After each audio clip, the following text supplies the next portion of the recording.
Ese ejercicio del día de hoy para promover la activación del Consejo Departamental de Paz, Reconciliación y Convivencia es un escenario fundamental en la dinámica de construcción de paz en este departamento.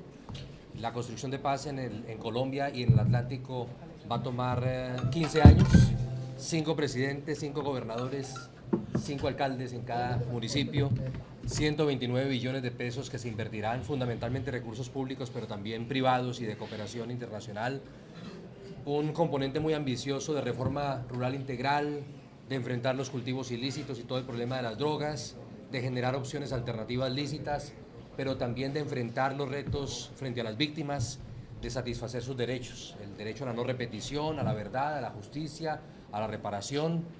También atender la comunidad en proceso de reincorporación que viene de FARC, ya alrededor de 13.000 hombres y mujeres que están comprometidos con la Constitución y con la ley, y enfrentar, y esto es lo esencial en el día de hoy, los retos de reconciliación. El Consejo Departamental de Paz tendrá una clave fundamental que es la inclusión de todos los actores públicos y privados bajo el liderazgo del gobernador, donde todos los actores relevantes deben estar a bordo y tomar decisiones por consenso y reunirse con regularidad para trazar una hoja de ruta que aterrice en el departamento todos estos retos de la construcción de paz y que promueva cosas que nadie más puede promover. Por ejemplo, el acuerdo político para proscribir la violencia. Eso no puede ser ordenado por decreto. O, por ejemplo, eventos concretos de reconciliación entre víctimas y victimarios. Esto depende del corazón de cada quien, pero hay que promoverlo y hay que incentivarlo con liderazgo. O, por ejemplo, políticas de no estigmatización, que son tan fundamentales para enfrentar, por ejemplo, el desafío que tenemos ahora de la seguridad de los líderes sociales. Con eso, mi saludo a todos ustedes y dispuesto aquí a contestar sus preguntas. Cuando los líderes se quejan de que no han sido atendidos por el gobierno nacional, incluso se habían expresado ya las inquietudes y los esquemas de seguridad no se cumplieron y se asesinaron uno en Palmar de Varela recientemente. Bueno, ayer tuvimos una reunión sobre el tema con todas las entidades del Estado y las plataformas de derechos humanos. Lo que se está haciendo se va a mantener y se va a reforzar. Las cosas en donde se advierte la necesidad de mejorar la sincronización y el trabajo coordinado entre instituciones se van a mejorar. Por ejemplo, reforzando más la Fiscalía, reforzando más sus investigaciones, dándole prioridad en los cuerpos de seguridad a la ejecución de las órdenes de captura que ya ha venido produciendo la Fiscalía, pero también trabajando en temas de contrainteligencia para garantizar que los elementos de corrupción que hay al interior de instituciones públicas, por ejemplo de la fuerza pública o de la propia Fiscalía, sean depurados, sean retirados de la entidad y sean también judicializados. Y en cuanto a la Unidad Nacional de Protección, se dispuso fortalecer con 50.000 millones de pesos más presupuestalmente esta entidad. Está protegiendo alrededor de 5.000 líderes sociales, pero bueno, las demandas son de 40 o 50.000 peticiones al año.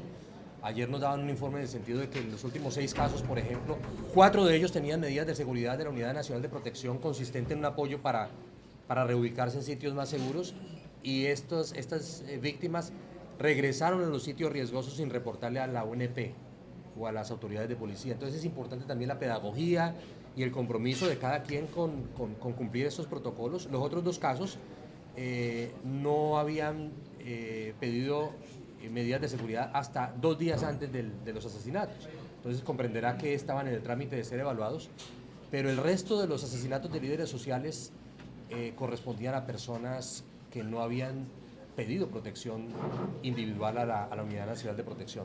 Es el reto en el cual estamos y por eso se enfrenta también tratando de crear un clima de reconciliación, un clima que no legitime la violencia, un clima donde todos los líderes políticos y sociales den una señal muy clara, independientemente de las diferencias políticas, de que la violencia no puede ser jamás un instrumento para dirimir ninguna clase de conflictos, y tampoco la estigmatización del adversario por su pasado. Se dice mucho que es paramilitar, que es narcoterrorista por su pasado, ignorando que han pasado por procesos de paz. Y esa es la antesala de hechos lamentables de violencia que estamos registrando. Consejero, ¿pero se ha determinado por parte de ustedes que es el narcotráfico el que está detrás de estos asesinatos o es por cuestiones ideológicas? Cuando reaparecen estos ciclos de violencia, la primera víctima es la verdad. Y lo primero que tenemos que hacer todos nosotros, los periodistas, los líderes políticos y sociales, los funcionarios públicos, es aguantar el deseo de aventurar hipótesis y rodear a la Fiscalía General de la Nación para que solo la verdad judicial proveniente de la Fiscalía y de los fiscales sea la que nos haga libres. ¿Libres de qué? De la manipulación política o de los miedos o de los temores que es en alto grado lo que buscan generar muchos de estos actores cuando producen esta clase de asesinatos. Entonces, prudencia y respaldo a las decisiones de la Fiscalía. La Fiscalía ya ha venido produciendo el esclarecimiento de alrededor de la mitad de estos casos en los últimos 2 años y la Fiscalía está dando las conclusiones de quiénes están detrás de estos asesinatos. No hay una causa única, hay una multiplicidad de causas. Hay estructuras criminales del ELN, de grupos residuales, del Clan del Golfo. Hay también casos que obedecen a autoridades materiales o intelectuales particulares, no de alguien que provenga de una estructura criminal.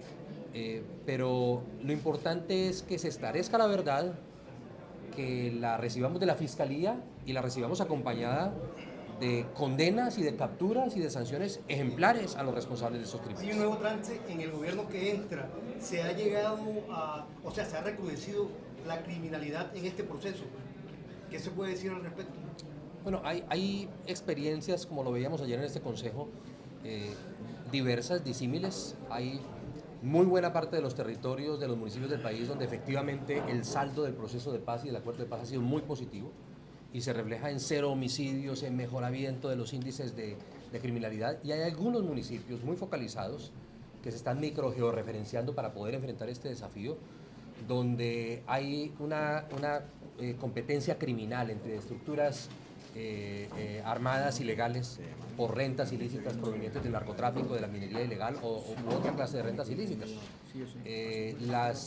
Los dispositivos del gobierno están probando ser eficaces en muchas partes del país y aparecen nuevos retos porque el crimen muta, el crimen se transforma, el crimen incluso migra a otros sitios. Pero el mensaje claro con las decisiones del día de ayer es que estamos todos unidos, la institucionalidad y las plataformas de derechos humanos, reforzando la respuesta del Estado y de la sociedad frente a este desafío.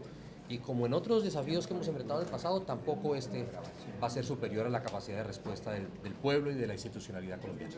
Comisionado, disculpe, en el Atlántico, ¿cuál es la ayuda que ustedes van a hacer? Y 2, estos asesinatos sorprendió al gobierno porque se ha disparado bastante. No tengo nada que agregar a lo que ya he expresado sobre el tema. Hay que tratarlo con suficiente seriedad y serenidad y con toda la institucionalidad a bordo, ayudando en esta materia. Ustedes, los periodistas, también tienen una responsabilidad importante, como lo hablábamos ahora, en el sentido de hacer la pedagogía y tratar de que solo la verdad de la Fiscalía nos produzca respuestas frente a esto, porque hay muchos liderazgos políticos que se precipitan a aventurar hipótesis y eso en muchas ocasiones nos deja en manos de quienes tratan de manipular la opinión pública con un hecho tan dramático como estos. De modo que cerrar filas alrededor de la institucionalidad, alrededor de los líderes sociales y políticos que están firmando acuerdos políticos que proscriben la violencia, que rechazan estos asesinatos y que nos ayudan a construir paz y construir juntos en el Departamento del Atlántico con el liderazgo del gobernador y con la inclusión de todos los actores relevantes, una hoja de ruta que aterrice los retos de la construcción de paz en este departamento por los próximos 15 años, concertada con todos, que permita que el gobierno nacional, la cooperación internacional y aún el sector privado concurran a esa hoja de ruta, no cada quien por su lado haciendo lo que quiera, y que nos permita hacerle seguimiento cada 6 meses a cómo va marchando la construcción de paz en este departamento. Muchas gracias.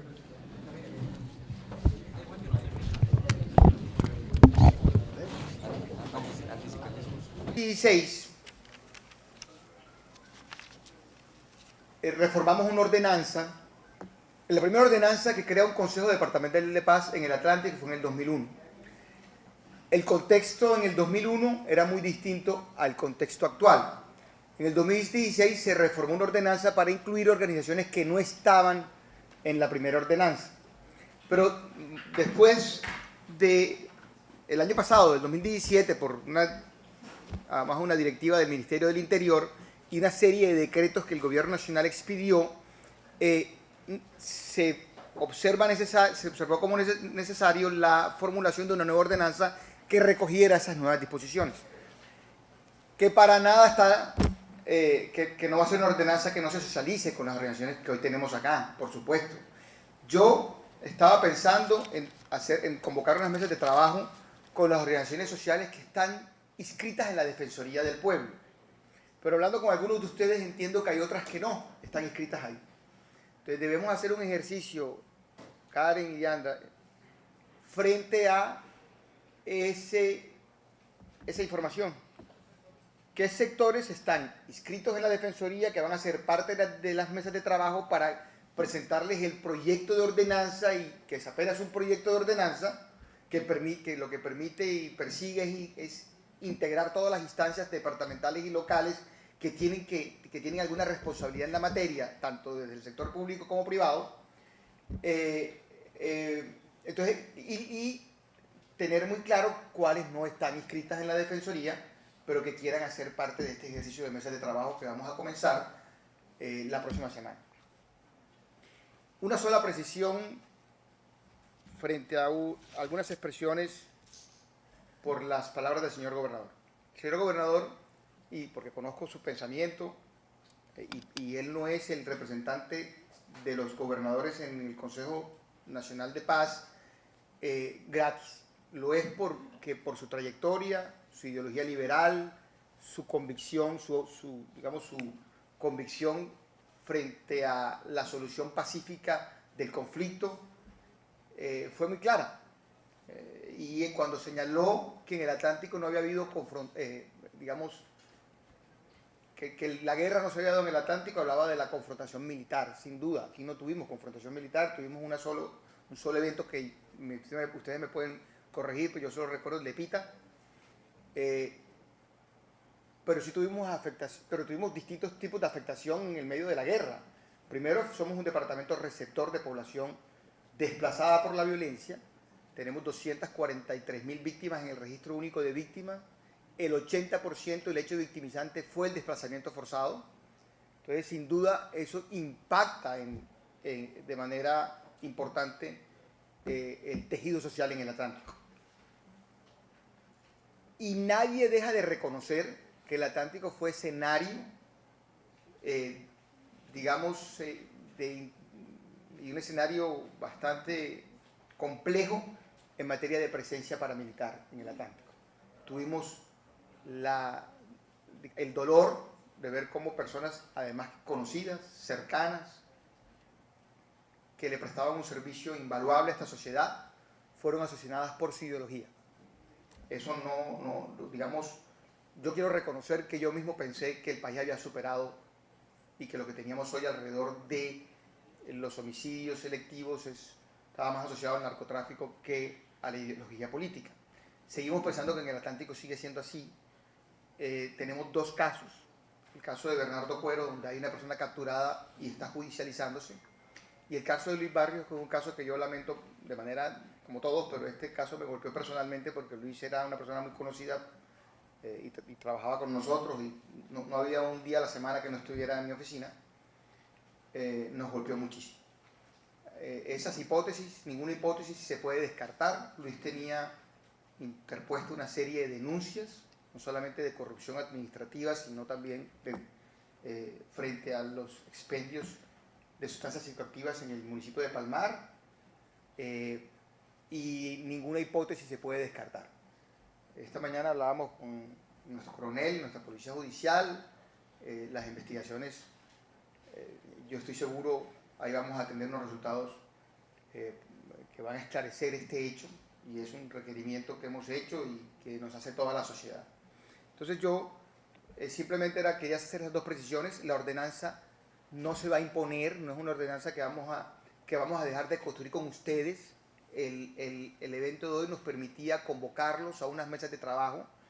En principio yo había pensado con las organizaciones que estaban inscritas en la Defensoría para tener como un orden lógico frente a esa convocatoria, pero ya mis funcionarios de la Secretaría que responden por este tema pues harán un trabajo con ustedes para que nadie se sienta marginado de ese trabajo metodológico de mesas de trabajo que nos permitan mejorar el proyecto de ordenanza que ya tenemos, que empezamos a construir con la Consejería y con los grupos de defensa de derechos humanos, tanto de la Presidencia como del Ministerio.